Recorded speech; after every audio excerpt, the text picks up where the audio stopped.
They say home is where the heart is. But what happens when the very people you love turn that home into a battlefield? For 9 long years, I poured every ounce of myself into building the house that was supposed to be my forever place. Every color on the walls, every creak in the floors carried a memory of sacrifice and hope. I didn't just build a home, I built a life I thought was unshakable.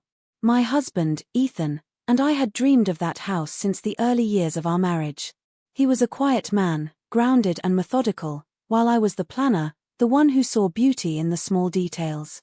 He handled the finances, and I handled the vision. Together, we made what I thought was the perfect team. From the start, Ethan's family had a complicated relationship with me. His mother, Marlene, had a way of reminding me that their family had deep roots in this land, as if my presence was merely tolerated. His younger brother, Mark, was different, easier to talk to, always ready with a smile that disarmed tension. But even then, I could sense an unspoken hierarchy that I didn't belong to. Still, I tried to fit in. I told myself love meant endurance. I worked overtime, sacrificed vacations, and put off my own dreams to help pay for that house. Every paycheck, every late night, every argument that ended with Ethan saying, "You'll thank me later," I justified as part of the process of building a future together. When the final nail was hammered in, I remember standing in the doorway, barefoot on the freshly finished floors, thinking, this is it. This is what stability feels like. But peace has a strange way of masking the quiet tremors before an earthquake.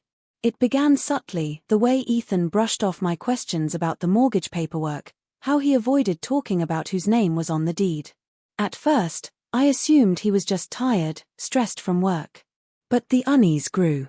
And then came the day Mark arrived at our doorstep, bags in hand and a hopeful grin plastered on his face. "Just until I get back on my feet," he said. Ethan didn't hesitate to let him in. I didn't know it then, but that moment marked the beginning of the unraveling, the slow, painful exposure of truths I wasn't ready to face. The house I had built with love and trust would soon become the stage where loyalty, deception, and desire collided. And by the time I realized it, I was already standing on the edge of a betrayal that would tear everything apart. Mark's arrival shifted the rhythm of the house in ways I didn't expect. At first, his presence was almost comforting, a reminder that laughter could still echo in the halls I'd worked so hard to fill. He was charming, effortlessly so, with that easy grin and a voice that carried warmth even when the air between Ethan and me turned cold. Ethan had been distant for months. Long hours at work had become the norm, and when he was home, he buried himself in his phone or the evening news. Our conversations had grown mechanical: lists, bills, plans, and the occasional polite question about dinner. The man who once promised me forever now felt like a stranger occupying the same space. Mark noticed. "You've built something incredible here," he told me one afternoon as I stood by the kitchen window, watching the lake shimmer under the late summer sun. "You should be proud, Claire. Most people only dream about a place like this." I smiled, though his words lingered longer than they should have. It wasn't what he said, it was the way he said it, as if he saw me, not just the house or the effort behind it. Ethan used to look at me that way once. As the days stretched into weeks, I began to see small cracks in the harmony I had forced myself to believe in.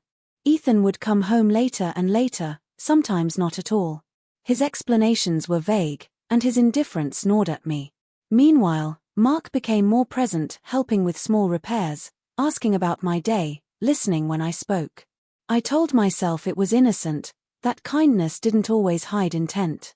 But deep down, something stirred, an awareness I didn't want to acknowledge. One evening, I overheard Ethan on the phone. His tone was sharp, impatient. I couldn't make out the words, but I heard my name. When I entered the room, he ended the call abruptly. "Work," he said. "Don't start." That was it, no explanation, no reassurance. Just dismissal. Later that night, while I stood alone on the porch, Mark joined me. "You deserve better than silence," he said softly, handing me a glass of wine. I didn't respond, but the truth of his words settled heavily in my chest. For years, I had believed loyalty meant staying no matter how lonely it became.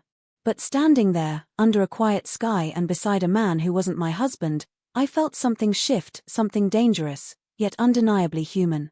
The storm inside me was only beginning to form, but I could already sense the fracture line running through everything I thought was solid.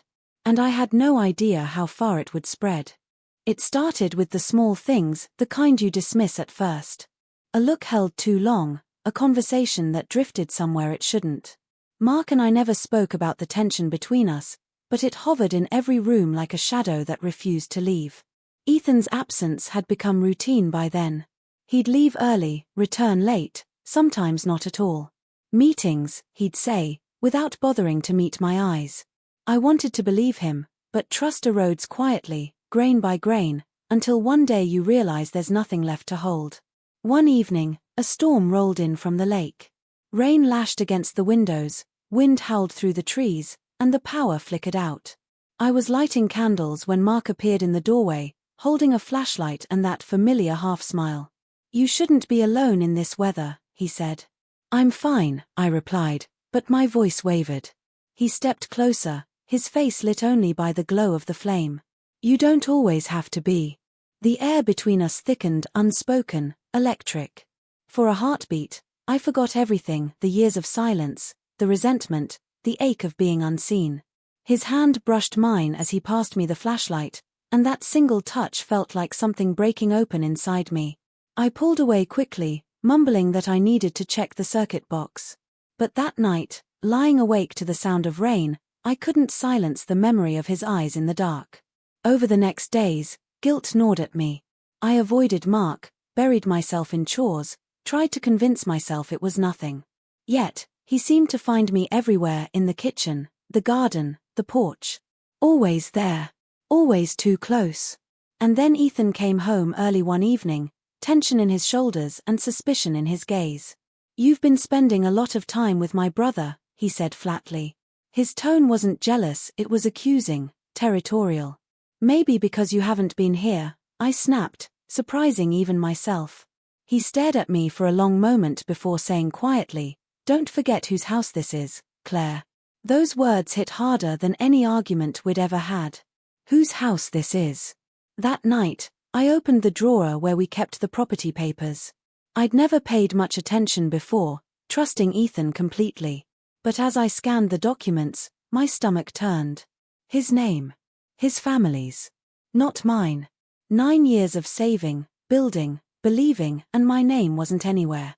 For a long time, I just stood there, the storm still echoing outside, realizing that the house I had built with love and sacrifice had never really belonged to me. And that discovery would change everything. I confronted Ethan the next morning, the property papers still trembling in my hands. "Why isn't my name on the deed?" I demanded, the words spilling out before I could steady my breath. He didn't even look surprised. "Because it's family property," he said flatly. "It made sense to keep it in the family trust." "The family trust?" I repeated, disbelief tightening my chest. "I've poured 9 years into this house, Ethan. Every decision, every payment, every piece of me is in these walls. How could you?" He cut me off, calm and dismissive. "You're overreacting. It's still our home." But it wasn't. Not anymore. In that moment, the truth cracked open like a fault line. I hadn't built a home with him, I'd built it for him. Everything I'd believed was partnership had been ownership. His. The silence that followed felt suffocating. Then Mark entered the kitchen, his expression uneasy. He must have heard us. "Claire," he started softly, "you should know Ethan promised he'd add your name once the mortgage was settled." But, he stopped, his gaze darting toward his brother. Ethan glared at him. "Stay out of this, Mark." "No," Mark said, voice firm. "She deserves to know the truth." My heart pounded. The truth. Ethan turned away, jaw clenched. Mark's voice dropped. "He never planned to put your name on it, Claire. His mother insisted it stay under the family trust. They wanted to protect their legacy." For a moment, I couldn't speak. The air seemed to leave the room. My entire body went cold as the weight of it all crashed over me. 9 years of sacrifice, of believing I was building something that belonged to us, all of it had been a carefully constructed illusion. Ethan finally spoke, his tone sharp with control. "You think you can walk away and claim half of this?" You have nothing without me. Don't forget that. Something inside me broke. I turned to Mark, anger and heartbreak warring inside me. And you knew. You watched me pour everything into this house while you stood there pretending to care. Mark's face fell. I wanted to tell you. I swear I did. But I didn't know how without. Without what? I snapped. Without losing your place in this perfect little family. Neither of them answered. The silence spoke for them both. I looked around the room, the kitchen I'd designed, the walls I'd painted, the dream I had built, and realized it was all tainted. Every memory, every touch, every whispered promise had been built on deceit. When I finally spoke, my voice was steady, though my hands trembled. Then you can both have it. The house, the lies, the family name. I'm done living in a place that was never mine. And as I walked out that door, I knew I wasn't just leaving a house behind. I was leaving the woman who once believed love was enough. It's strange how quiet life becomes after you walk away from everything that once defined you. For months after leaving that house, I felt like a ghost haunting memories I no longer wanted to live in. The first few nights in my small rented apartment were the hardest. The walls were bare, the floors creaked, and the silence was too honest. There was no lake outside, no family photographs, no illusion of permanence. Just me and the truth. At first, I hated the emptiness. I hated how it reminded me of everything I'd lost. But slowly, that same emptiness began to feel like freedom. I could breathe again without waiting for someone else's permission. I could make a cup of coffee at midnight or leave dishes in the sink without guilt. It was a kind of peace that I hadn't felt in years, a peace that didn't demand anything in return. Ethan didn't call. He didn't ask me to come back, and I didn't expect him to. From what I later heard, he sold the house within 6 months. His mother apparently couldn't stand the idea of it sitting unused. When I learned that, I didn't cry. I thought I would, but instead, I smiled. Because that house was never really mine to lose, it had been a cage built from loyalty and silence. Mark reached out once. His message was short, an apology wrapped in regret. He said he missed me, that he never meant to be part of their deception. For a moment, I almost replied. But what was left to say? His words couldn't rebuild what had already turned to dust. Some betrayals can be forgiven, but not all of them deserve reconciliation. It took time, more time than I'd like to admit, to understand that infidelity isn't always about crossing physical lines. Sometimes it's emotional, spiritual, even self-inflicted. I had betrayed myself long before I betrayed Ethan, by staying silent, by accepting less than I deserved, by mistaking endurance for love. Now, 2 years later, I live in a small townhouse on the edge of the city. The rent isn't cheap, and the furniture doesn't match, but it's mine. Every bill I pay, every picture I hang, every quiet night I spend here feels like a declaration of ownership, not over property, but over myself. Sometimes, I drive by the old neighborhood. The house still stands, repainted and remodeled, but it doesn't feel like it ever belonged to me. Maybe it never did. And yet, every time I see it, I don't feel anger anymore, only gratitude. Because it taught me something no home, no man, no family could have given me, the strength to rebuild from nothing, and the wisdom to never again confuse belonging with ownership. I may have lost the house I built, but I finally found the woman who built it.